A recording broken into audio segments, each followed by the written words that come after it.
Hi guys, mabuhay, good morning. Karon no tabangi ko pagpakas og nanggit. This is my first time sa ni siya pagpakas. Nagpatudlo ra ko ani ni Adaday. As you all know, danggit nga buwad guys, pinakamahal na siya nga isda. Buwad kilo sa kanang baligya sa mga merkado. So karon ang kaning danggit by the weight only 160 pesos per kilo diri sa amoa. Then tulo ka kilo akong gipalit kay manay favorite sa mga tiguang, manay favorite sa akong papa. So magpakas lang tari. Actually first time din ako nagpatudlo ako sa among silingan ni Daday. As you can see sa ko ang kamot.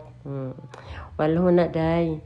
Lisod-lisod kay pagpakas labaw na first time din.